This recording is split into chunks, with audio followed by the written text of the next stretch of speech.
All right, friends, let's get started. Welcome, everybody. It's really, really nice to see the introductions coming into the chat. So a couple of really wonderful things to celebrate before we get started. It sounds like Dana is cancer-free for a year, which is just wonderful to see. So congratulations, Dana. And I saw that Rachel published her first children's book, which is also super exciting. So congratulations to both of you, and I'm sure a lot of other folks. The other big trends to see are people's pets are making them really happy.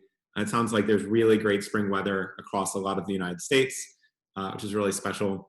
I saw that someone is delighted that Chelsea Football Club out in England made the FA Cup final, so that's very exciting.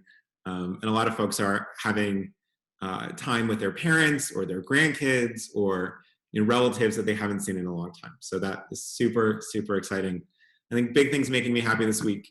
I got my second vaccine dose late last week, which was both really good news and totally brutal. I was in pretty bad shape for a day and a half, but that was really, really exciting. And then also able to schedule time to see my parents for the first time in like 8 months, because they have been deeply sequestered in Westerly, Rhode Island, which is in the great ocean state.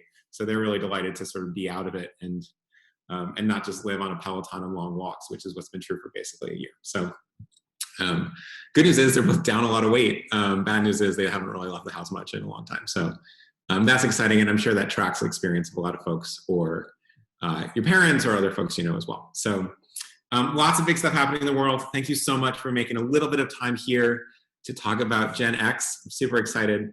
A bunch of different folks on our team did a lot of research here, and frankly, it was just fascinating. So we're so excited to share this. We're going to talk about Gen X, which is one of the sort of least commonly discussed generations, even though there's a lot of them. And a lot of you fall into this category. So maybe just give a quick note in the chat if you yourself sort of self-identify as Gen X. I'd be curious to know how many folks. Maud, you're from Charlestown. I love Charlestown, Rhode Island. We'll connect at some point. I also used to live in Westerly for a little bit over in Avondale. So that's great. So a lot of Gen Xers. 1968, 1978, all the way through. So super exciting. I myself am sort of what we call an early millennial. So a couple of years removed from Gen X, but not so far away that it feels foreign. All right, so a couple logistics things before we get started. This is approved as usual for 1.0 CFRE credits. If you don't know what that means, don't worry about it. If you do know what it means, just make a note in your own records that you did this, and fill out the survey at the end, and we'll certify your participation. So sometimes you'll get audited. You need a certain number of CFRE credits. I think it's 15 every 3 years, plus a whole bunch to get started. This is just a professional certification. So CFRE itself is a nonprofit. They do a bunch of great work. We really like collaborating with them. And so we know that a lot of people don't have the same professional development budget that they used to have, or they can't really go to conferences that used to rack up a lot of these points. And so hopefully this is helpful, and a big shout out to my colleague Simone, who made this possible. Sounds like a bunch of folks are there. Amy and Michelle, congratulations on making progress there. So agendas for today, some very quick intros, talk about how your week is going, do a couple of insights into better understanding Gen X, so we really understand the psyche and the problems that we're solving, and then talk about what the solutions might be, and then we'll just do some next steps and Q&A. As usual, we'll record this. We will take all the slides, send them to you afterwards. So if you learn better by furiously scribbling notes, do that. If you'd rather just listen, do that as well, whatever works for you, but don't feel like this is all going to disappear into the ether once our 45 minutes to an hour is up. Okay, so a couple introductions. My name is Patrick. I know a lot of you. I'm delighted to see so many familiar names and faces here.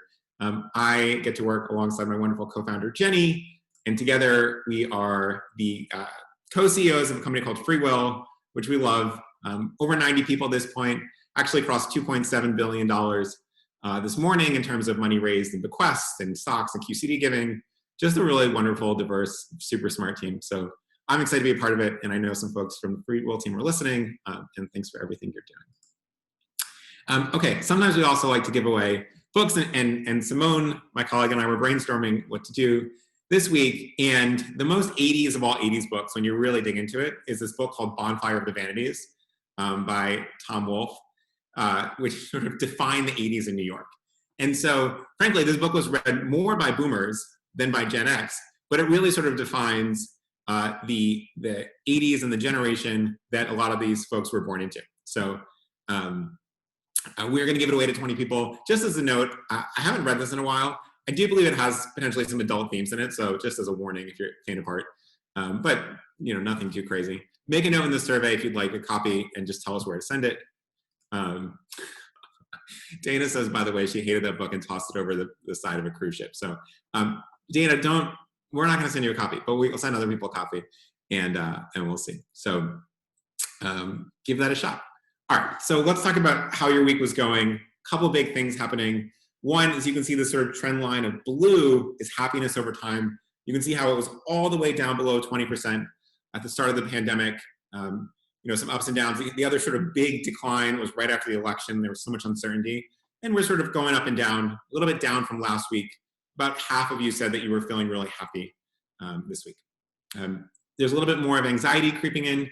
It's not totally sure what's driving that. So if anyone has thematic guesses, feel free to enter that in the chat. Nice to see loneliness staying really low overall. So generally good news here, although some things that were not quite as good as last week. And then we asked folks what they're concerned about, what their big focus on is, and what we see is a sort of steady decline in worrying about the safety of coworkers, the safety of donors. Very little people worried about losing their job, which is that green line at the bottom, the sort of more hunter green. You can see that back in April 24th, but 35% of people said they were worried about losing their jobs. So the economy in the nonprofit world is turning around, which is really good news. And then this blue line, about 60% of you are worried about hitting goals this year. And obviously it's a pretty chaotic year and a lot's shifting. So we'll talk about some strategies there. But hopefully this will be a little bit helpful. And it's always nice. We actually often ask this question we ask the happiness question after the sessions, and usually all the good things sort of tick up a bit and the bad things tick down a bit. So good to see. So let's talk about Gen X donors. And this was a really fascinating deep dive for us to do all of our research. We asked you all how you would describe Gen X donors, and here's a general word cloud, excuse me. Potential is the big one. Busy, we'll talk more about. This actually is a busier generation than previous generations. Engaged, savvy, passionate, generous. Untapped showed up a lot. Invested, meaningful, independent, cautious, caring, driven, hard, impatient. Some of these things showed up a bit. Fickle showed up in a few places. So really interesting to see how you all perceive your own Gen X donors.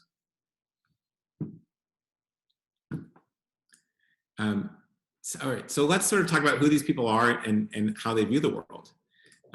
First of all, just some shared facts so we can all be on the same page.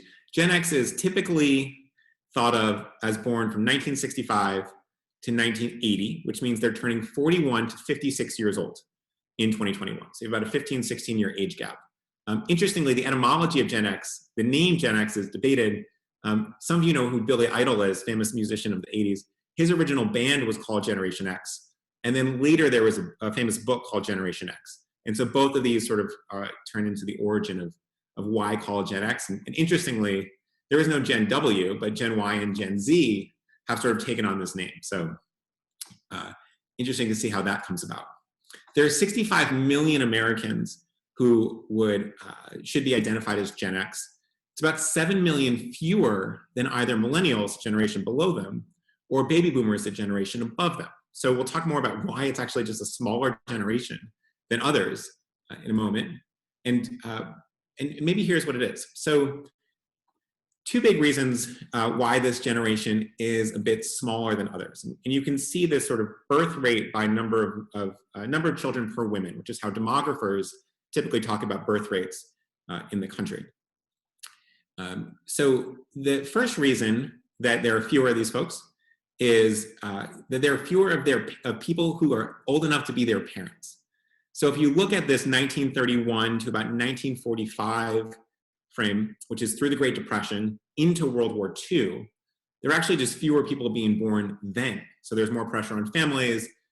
Frankly, from 1939-ish to 1945, a lot of folks are off at war, and so less possibility for child raising. And then what we've all seen is that baby boom shows up in 1946 and continues on for about 20 years. Then what happens, and we'll get to this in a moment, is that actually, even on top of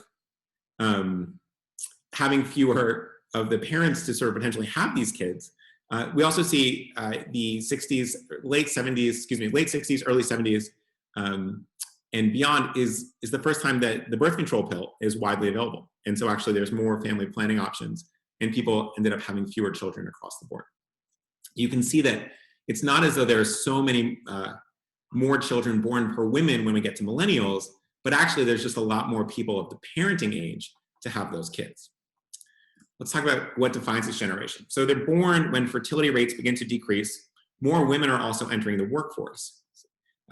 People talk about the 1970s often as the cult of the adult versus the 1950s, which ended up being the cult of the child. Sometimes people call these folks a latchkey generation, which can be a little bit derogatory, so we won't use much of it. These are folks who primarily were among the first generation to have both parents who were working full-time jobs. So they lacked supervision between the end of school and parents coming home from work, and grew up much more independent. And the more educated their parents, the more likely they were to be quote unquote latchkey. So you had a lot of folks experiencing this for really the first time. Society was sort of beginning to navigate what it looked like to have two parents working, which frankly just wasn't, especially working outside the house. Obviously there's a lot of labor happening for all of history on both sides before that, but this was a very particular shift. We talk about education for Gen X. I mean, they can be sort of derided as slackers in movies like Slackers and movies like The Breakfast Club here, but nearly 30% of them had a graduate degree or a postgraduate degree. This compares to 15% of silent generation, 25% of boomers, and 39% of millennials. Now, one thing that's interesting here is this 30% is, remember, the silent generation tends to be their parents or some of the older boomers. And so it is a very high number of folks who went to college, but their parents did not. So you sort of see this generation in transition where that number isn't quite as divided for millennials versus boomers.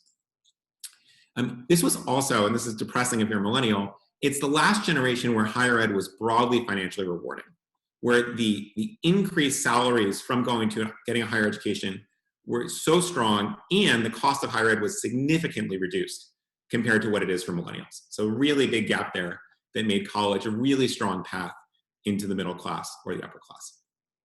It was also the first generation where more women than men had degrees. So a lot of folks were raised with working mothers, and suddenly there's this big shift where women are going to college at an even greater degree that's continued into millennials and Gen Z, which is pretty interesting. So what does it mean from a family perspective? Well, Gen X tends to be part of a trend in declining marriage and parenthood rates. Now, 53% of Gen X is married, which is more than millennials, 44%, but fewer than boomers at 61%. So another way to think about this is that almost half of Gen X has not married, and these are folks who are 41 to 56, so pretty significant group. And when we get to, certainly this is true of plan giving, but generally a lot of major donors won't be providing for kids or for spouses, and so there's a lot of big opportunity there. 62% of Gen X women have had a child, so 38% have not, again, pretty sizable. More than millennials, fewer than boomers. What you'll see is actually in all these, one thing interesting is that the number of people having children is greater than the number of people being married, and obviously there's a lot of married, child-free couples, and so there's a pretty big gap, and that's growing as we look at generations. Gen X was also the first generation to commonly have divorced parents, but had lower divorce rates than boomers. So they were more exposed to divorce, and in some cases that led to actually fewer divorces overall. It also meant, I think, generally you have this sort of lower marriage rates. We don't even look at the marriage rates for silent generations with their parents, but I believe it's about 80%. So it's really, really sizable. And so a lot of delayed marriages, a little bit more caution around it, and that actually results in lower divorce rates overall. In business life, as we keep going on Gen X, these tend to be the most entrepreneurial generation. So movies like The Social Network make people think of millennials as the sort of core entrepreneurs. Actually not true. So 55% of startup founders are Gen X. Elon Musk, Jack Dorsey, Larry Page and Sergey from Google, all these folks are Gen X. And actually, again, to sort of combat the idea of millennial startup founders, although that certainly exists, the average age of a successful startup founder is about 42 a couple years ago. And so that may have even gone up. There's more and more comfort among people in their 40s to do so as well. Jessica asks whether there are any female examples. There tend to be, this generation actually tends to be more male heavy in entrepreneurship compared to millennials, where you end up having much, certainly it's still a little bit skewed, but there's much more of a female wave among millennial entrepreneurs. Great question. Also, they became more politically and socially conscious during the Reagan era. So this is 80 to 88, followed by George Herbert Walker Bush. So they grew up amid the recession and the Cold War. In this period, federal debt tripled. There was a significant increased focus on defense programs and cuts to domestic aid. So there was the crack epidemic and the AIDS epidemic during their formative years, which were not examples of government functioning at an elite level. And there's an increase in crime, an increase in anti-drug laws, an explosion of the prison population. And so this generation tends to be more skeptical of government involvement compared to millennials. I mean, in their mind, they've seen a lot of things not work, but they also tend to be more liberal than boomers and their parents. So just some interesting trends to see as you think about how these folks view the world and what might have shaped some of those views. And so before we get into charitable giving, let's just sort of walk through what the life of a typical Gen Xer might be. So, in sort of the median era, we're going to talk about being born in 1973. So not the oldest, not the youngest, but we're just going to take an individual Gen Xer born in 1973. Fertility rates are declining. We're at the peak of the oil crisis and the gas shortage in the United States. At age 2, 1975, the Vietnam War officially ends. So this is the last hot war that the US would have been involved in for quite a bit of period. They're age 8 when Reagan assumes office. So as they sort of begin to even understand that the news exists, they're going to have 8 years of a Reagan administration, and that's going to be throughout the preponderance of their childhood. They're age 9 when unemployment hits a post-war high of 11% in the sort of stagflation of the early 80s. So you see actually some real economic challenges happening. But age 11, the first Apple Macintosh comes out. And suddenly personal computing, even before the internet, starts to become a mainstream thing. And so a lot of the sort of entrepreneurship that we talked about a moment ago, well, those are people that start tinkering at age 10 or 11 or 12 with this big sense of wonder. Also age 11, Run DMC becomes the first platinum selling hip hop group. So this is the first generation that's raised on hip hop, that all subsequent generations ends up being a big part of their cultural aperture. Then in 1989, at age 16, the Berlin Wall falls, marking the unofficial end of the Cold War. So they're sort of leaving the Cold War behind as they enter college and finish high school. George Herbert Walker Bush assumes office. Age 18, the 42-day Persian Gulf War occurs. And so their view of conflict is very different than someone who grew up really watching the Vietnam War, which was just endlessly prolonged. Persian Gulf War, it turned out to be quite short, at least the first one. Age 18, again, 1991, CDs overtake cassettes as the dominant music medium. So they're sort of watching this technology shift. That's the first year. Only 4 years, by the way, before this, I believe, did CDs overtake vinyl in terms of selling. So there's a really rapid rise in terms of new technology. Age 20, 1993, AOL gains popularity and the internet begins to go mainstream. So they're basically in college when the internet hits. And their first job may or may not have involved a little bit of internet, and then their entire professional life after that was the case.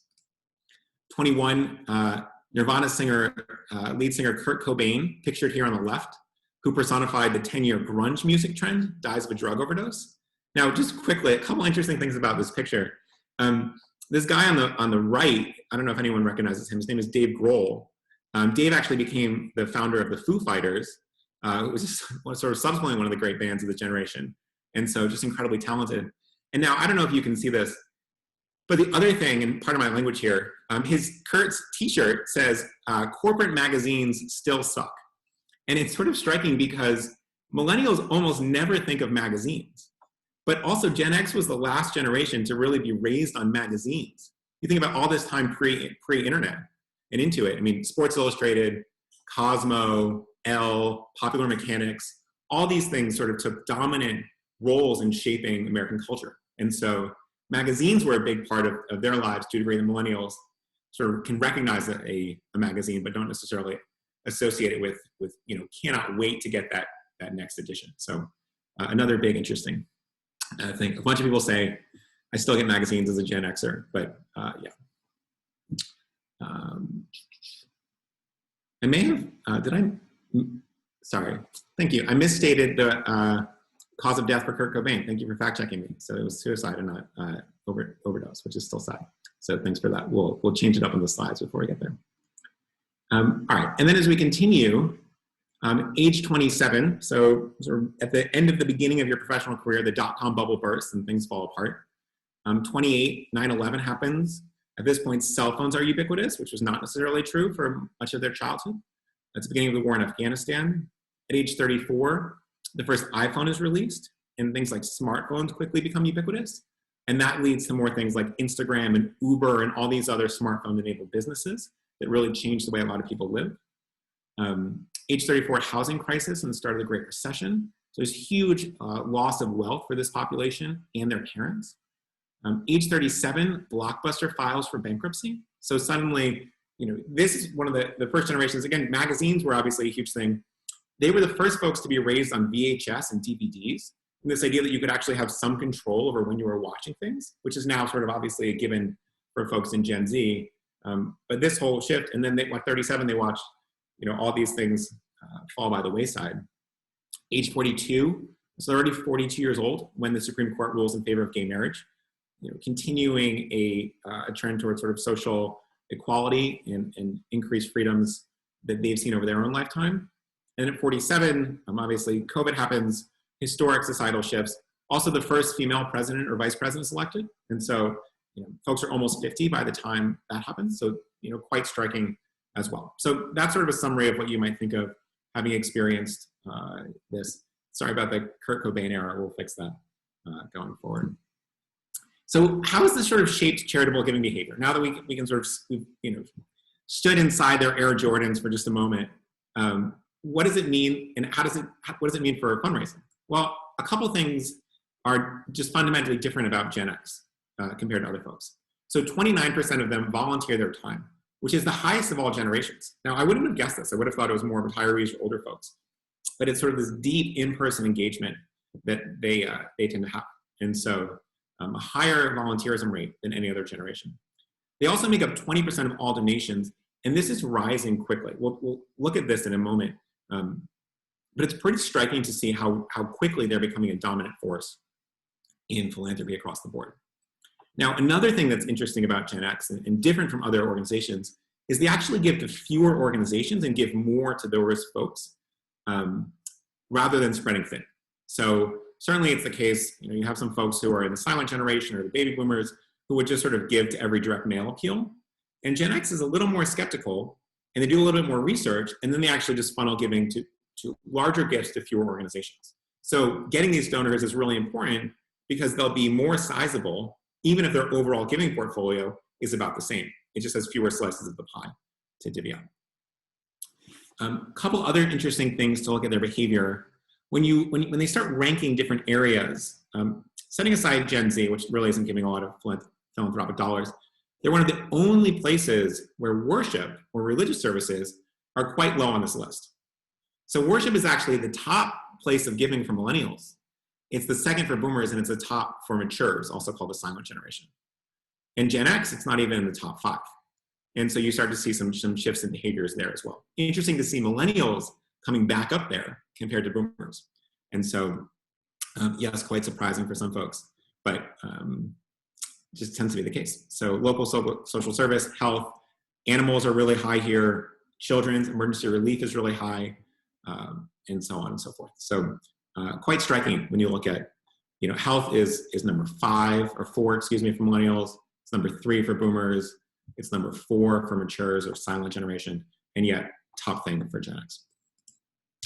When we ask folks what percentage of donor base is between 40 to 55, obviously there's this big purple chunk of people that don't know. But then look at this. 29% say 25 to 50%, and 13% say 50 to 75%. These are becoming a really dominant portion of your donor base. And it's only increasing in import as the years go on.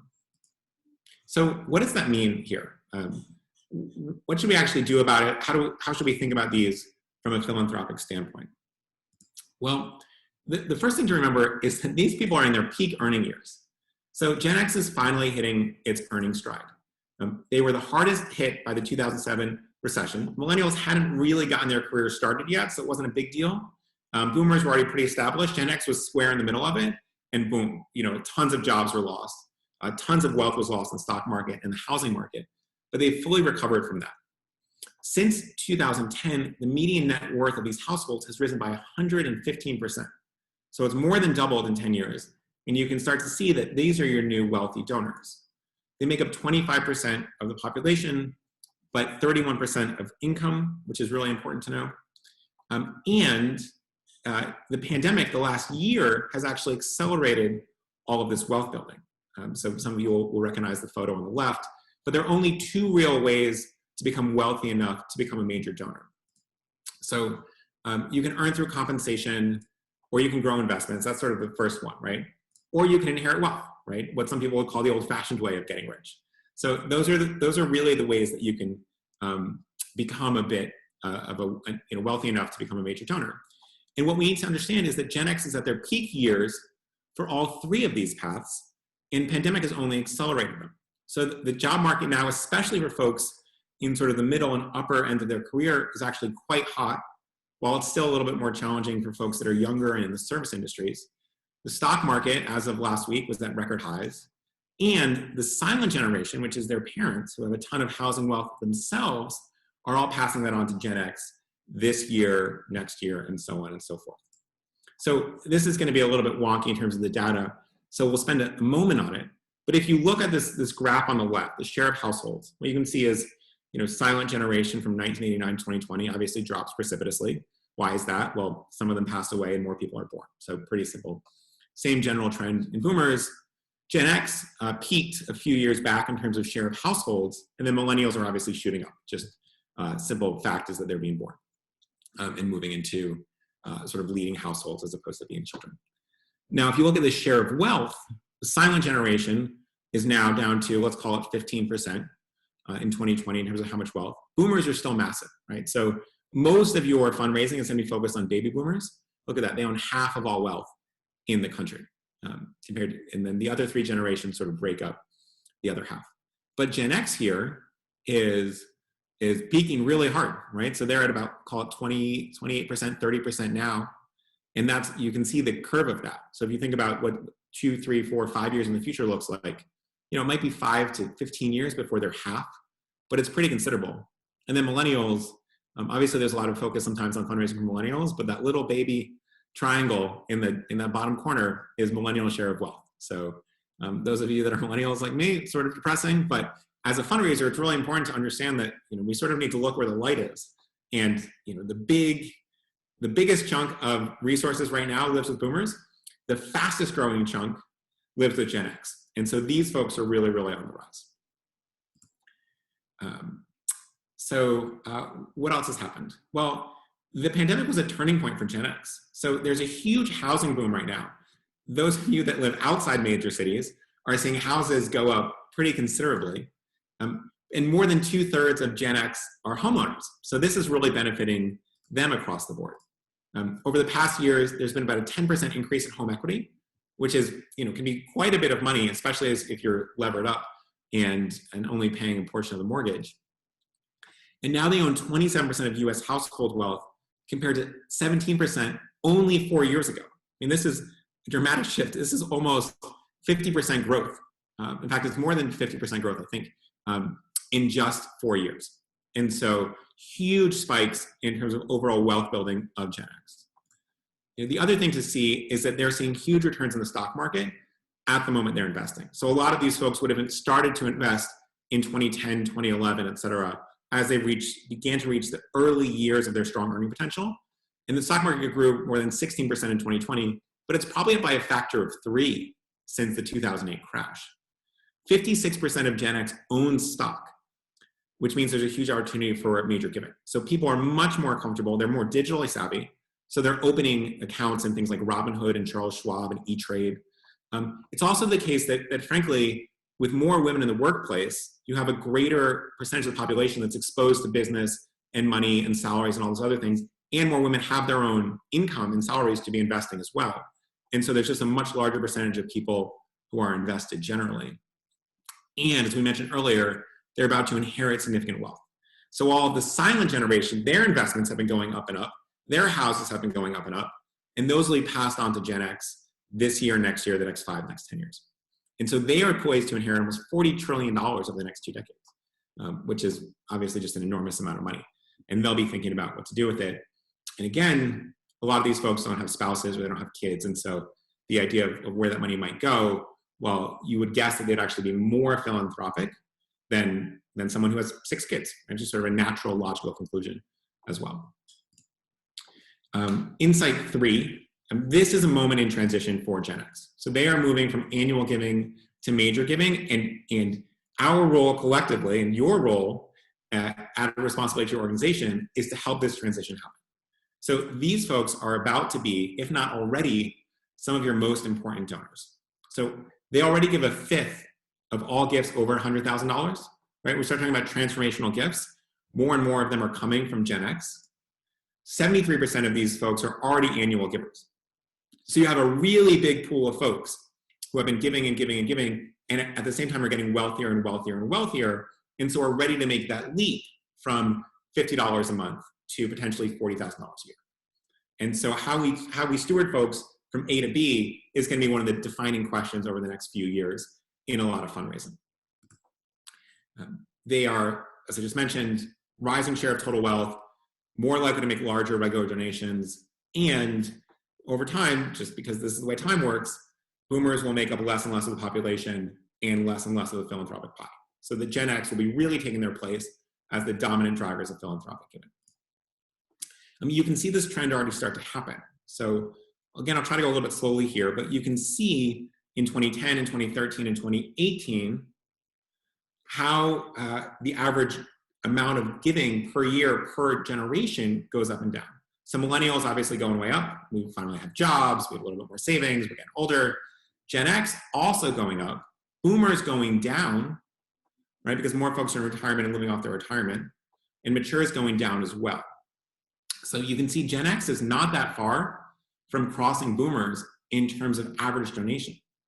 Now they're still falling behind in terms of contribution to total giving, even though they're going up and boomers are going down. Why is that happening? Well, there's just fewer of them. Remember we talked about there's 7 million fewer Gen X folks than baby boomers, and obviously that will shift over time. We're not going to expand the number of Gen Xers, but the number of baby boomers alive will naturally fall. So you can see this trend. This is 2018, by the way. So it's possible, although I don't have numbers to prove this, that by 2021, if you look at these trends, they may have crossed, and your average Gen X donor may be giving more than your average boomer.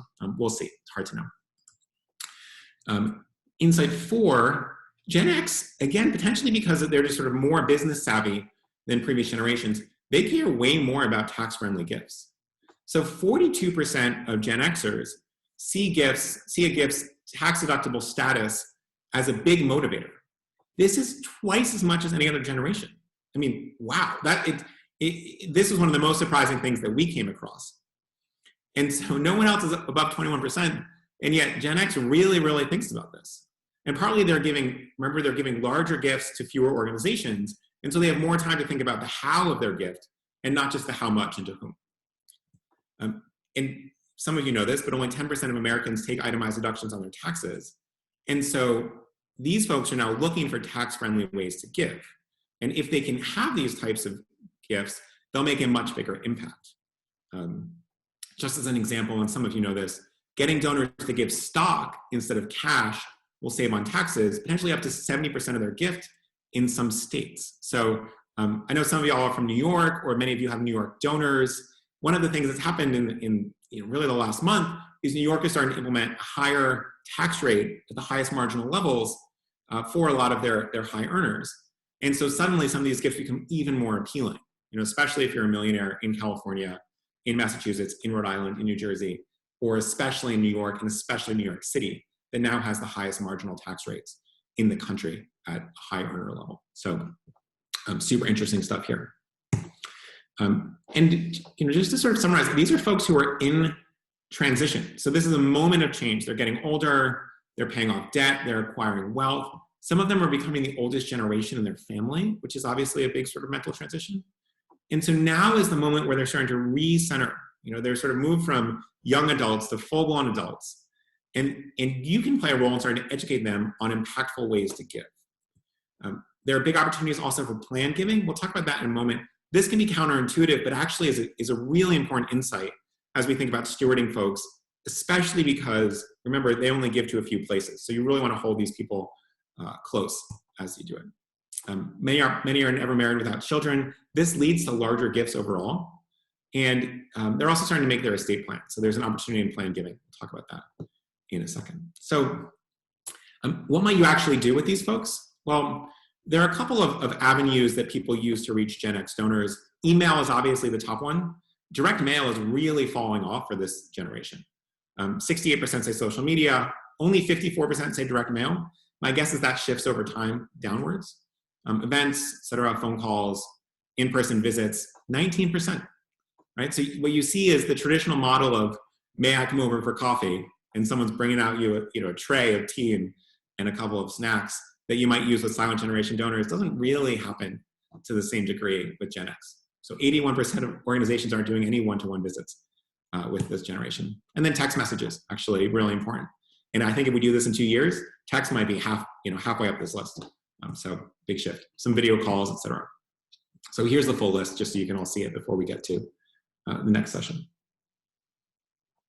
Lisa says, Lisa, I hope that you're a Gen Xer to personify this. Do not send me anything in the mail. Do not call me on my phone. I mean, I'm still surprised at how many people are willing to make phone calls, but unwilling to send text messages. I don't know of a single person under 50 that would rather get a phone call than a text message, especially from someone they don't sort of intimately know. Even like my siblings, if they call me, I think something's wrong if they don't text me first. So what are the gift types that you ask for? Well, obviously cash is a big one. Major gifts, really, we're starting to see a big move in this direction. Donor advised funds, stock giving, these go hand in hand. Bequests, not a lot of people focus on plan giving. Things like charitable gifts and annuities, almost nobody. And then some people say we don't segment. So that's the biggest section here. But you can see what other people are asking for of this population, and hopefully that begins to inform some of your work. So what do we do about it? We have a ton of information now. What do we do about this? So as a reminder, generation in transition. By the way, Sam Goody, which some of you will remember, Tower Records, both closed in 1996, even before Blockbuster, which I would not have guessed. And so you sort of see this generation saw technologies rise and fall continuously, and that will continue to be true. The big goal for Gen X, as a summary, is to move more people from annual donors to major donors. Many will have only given modestly or sort of be new to what they call philanthropy as opposed to just small giving. However, their capacity is growing incredibly quickly, and they will soon be your most affluent donors. And so this is a really important area of focus.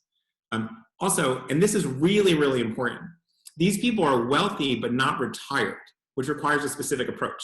So we went back to that 19% doing visits. Well, partly because if you work 8, 9, 10 hours a day and you commute, which some people still do or will do next year, do you really want to make time for someone from your college showing up for an hour? Maybe, maybe not. And so there are a couple of things that you want to do differently for Gen X compared to, say, boomers or folks even older than that. First one is this idea of giving circles, right? As you welcome people into major giving, can you have some multiple price points or something like a rising leader circle for anybody under 50? So the fact that you're keeping everybody at, you're saying, okay, $25,000 is the leadership circle or, the director's circle or whatever it might be. Well, I'd much rather have a $25,000 gift from a Gen X donor than from a Baby Boomer donor.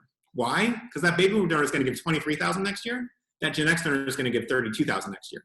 So you don't actually want to sort of just cut people off. You might say, well, if you're under 50, $10,000 will get you in there, and we'll start to introduce you to other people that are making big gifts. So your frame of reference shifts, and suddenly you're giving $100,000 gifts down the line. Again, this generation is fewer spouses, fewer kids, oftentimes tighter friend communities. And so if you're doing things like naming options, typically people either name it after themselves or they name it after themselves and their spouse. but can you do that with groups of friends or other people from a class in particular? And so that you may actually be able to team up with 3 or 4 people to do this big gift, which is going to be different than how boomers or silents especially reacted. 80% of silent generation were married. That number is so far lower for Gen X and then certainly millennials that having different types of giving communities is going to be really powerful. And as we mentioned earlier, these folks love volunteering. So if you can make sure that stewardship for these giving options includes opportunities to make career connections or get involved. And so if you have someone who's a high-powered executive, can they mentor 3 students? And boy, you can ask them for that time. They will love it, and they will almost certainly be giving more to your school. Or they can give advice on what new exhibits come into the museum, and boy, they will certainly be giving more, even if they end up not doing it, right? As long as you can explain your thinking. So I'm really smart. Amber notes that she's got a friend group-based scholarship at her alma mater. It's such a difference maker. And when you can sort of say like, well, the threshold is X, people will really push to that threshold, because otherwise it's always not clear, how much should actually be given. So great job, Amber. Tip 2, stocks are just an incredible opportunity for Gen X. So Gen X, again, 42% want tax-friendly ways to give, twice as much as any other generation. And these are the most tax-savvy gifts for anyone under 70, right? There's some things around QCDs, really, really important for older donors, totally inapplicable for Gen X. It's just actually illegal to make for Gen X. And so this is going to be a big deal. These will also be just the largest gifts you got. So we saw how many of those folks are entrepreneur. Many of them are joining startups that went public. That is going to be amazing stock to donate based on capital gains taxes. They've also been invested. The folks that have E-Trade accounts, those are going to be great stock donors. So you have a really big opportunity here. And as many of you know this, but I just want to restate it because it might be the most important fact in fundraising. Research shows that organizations who focus on non-cash gifts grow 6 times faster than organizations who focus on cash. So if you only remember one thing from this whole session, just think about that and carry it back to your teams, because that's research based on more than 1 million tax returns of nonprofits. And it's so striking to see the difference. One of the challenges here is that folks in this generation are newer to philanthropy, so they don't really understand how to give things like stock. So when we ask you on a scale of 1 to 5, how well do Gen X understand stock giving? Average is 2.6, which is not terrible, but not great. 11% said not at all. 44% said 3, meaning just sort of right in the middle. And sub 1% said 5. So basically no one says, oh yeah, these people got it. And so our role collectively is around educating people around non-cash giving, and particularly stocks, which is going to be a really good fit, along with donor advised funds for this group. So here's an example. Amnesty International, obviously many of you know and love those folks. As you sit down to your taxes this year, I want to share 2 ways to save on taxes and financially support our organization, and then talks about how many people choose to donate stocks because they can save on 2 types of taxes as they champion human rights. And then rather than saying, hey, give stock right now, what they do is they say, hey, learn more about this, because people are going to have to be a little bit more informed before they make that transition. And so this is a really important strategy here, just saying, great, let's teach you a little bit more, because then you'll be ready to do it. Sherry asks, if they have to sell the stock before giving, do they get the benefits? No, you want to be donating the stock directly. Don't sell it and give the proceeds for a bunch of reasons, but that's the sort of short answer there.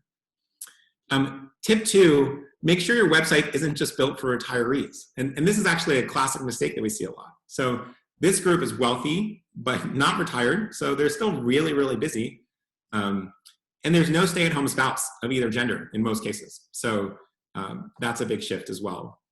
So much of giving will happen on nights and weekends or end of year holidays. And what it means is that sometimes what happens on your site is you say, great, if you want to give stock, just email Lucy and we'll get you the information. But Lucy's not going to respond at 7 p.m. at night, right? Or on Sunday at noon. And so, or worse, it says call Lucy. And as we talked about a moment ago, these people don't want to hop on the phone with a stranger, right? That's why all of your DoorDash and Seamless and Grubhub things exist, because people hate talking to strangers on the phone and would much rather sort of type a bunch of stuff in and get the answer right away. And some people, we talk about older donors, they're worried about older donors being uncomfortable with technology. The opposite is actually true with Gen X. You should be concerned about how well they can navigate what we call not technology, right? They're not likely to be scared off by a form or some tech on your website. they may be scared by having to write an email to a stranger or make a phone call to somebody in your organization that they've never met. And so this shift is really important, right? Make sure they can get the access in real time as opposed to waiting, not just if this comes at 11 o'clock on a Thursday, but if it comes at 11 p.m. on a Thursday, well, we need to make sure that we can execute that gift without having to wait a few days where all my energy sort of dissipates around making this gift. So in that sense, the other thing we learned in our research is that 1/3 of Gen X is put off by outdated websites. And folks are willing to do things like add a couple dollars to cover processing costs. So they're really focused on how do they make it easy for themselves, right? They're so happy to use tech to enable giving. And what this means then is that that's going to be their dominant intro to you all. So your online donate page, especially if you've got emails that are funneling folks to that, is the only page that many donors will interact with you on your website. And this is going to get like 10 or 100 or sometimes even 1,000 times more traffic than your ways to give page, which tends to be a little bit buried on most websites. Feel free to disagree in the chat, but generally if you go through your own website today, you'll say, wow, there's a giant donate button in the corner. That goes to just the donate page. Also, all of my emails go to just that donate page. And what we know is that these stock gifts are going to be like, 10 to 20 to 100 times larger than the cash gift. And so we need to make sure that the people who can give major gifts aren't stewarded into giving small gifts, which is what happens on a lot of websites generally right now.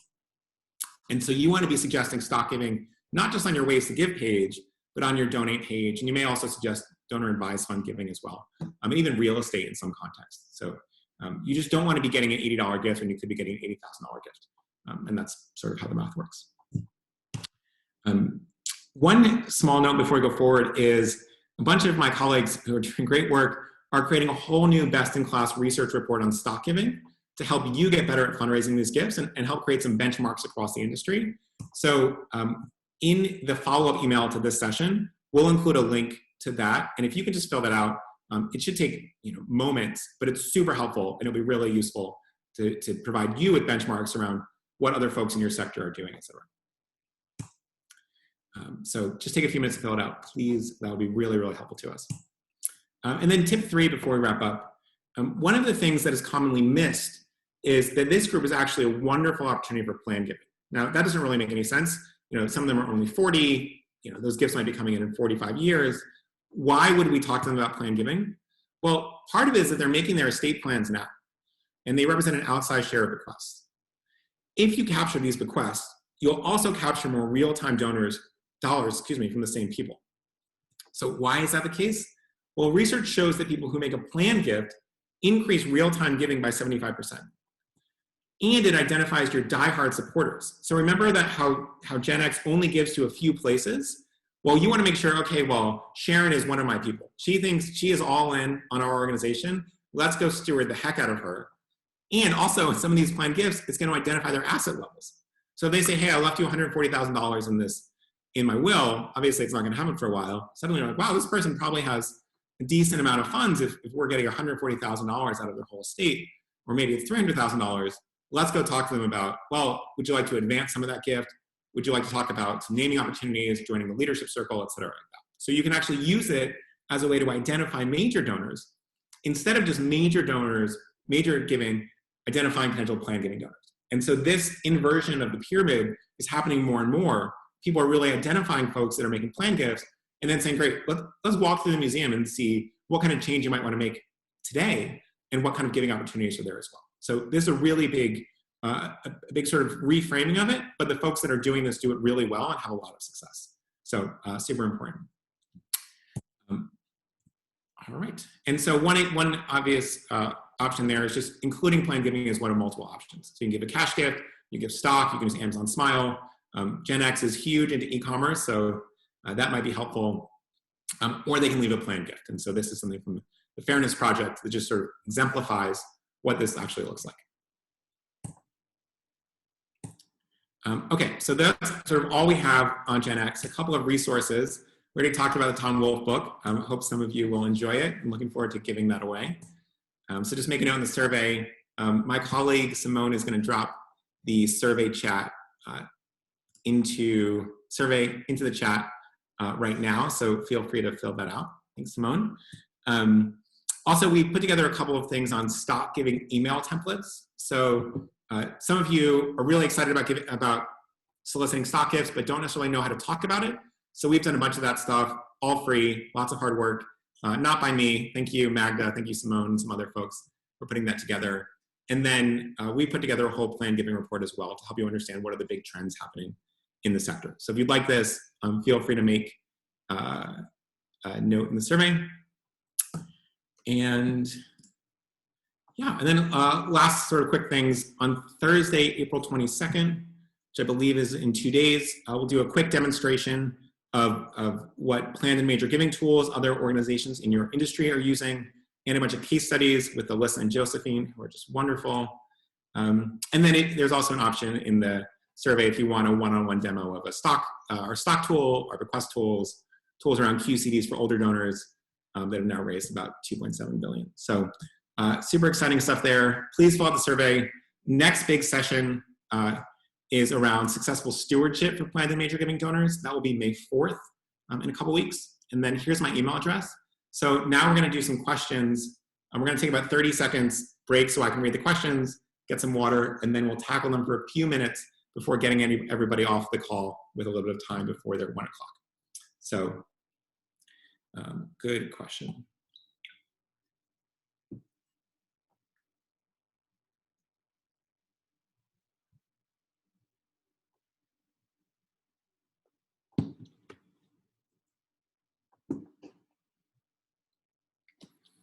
Okay, so a couple of quick questions. First one is from Rick. Rick asks, Gen X will inherit silent income or baby boomers will? Well, Rick, good question. Generations tend to happen in about 15-year increments. So what typically is the case is that, and this isn't perfect, right? Because obviously age of the parents and steadily shifts, but you have sort of like echoes of each. So you have the silent generation and then boomers in the middle, but the silent generation tends to be the parents of Gen X. Boomers then tend to be the parents of millennials.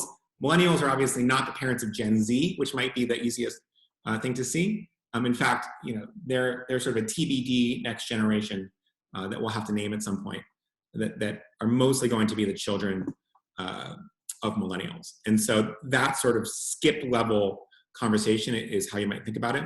Now, are the youngest Gen Zers parents of the oldest baby boomers? Probably in some cases. And so none of this is perfect, but a lot of it will be in the silent generation.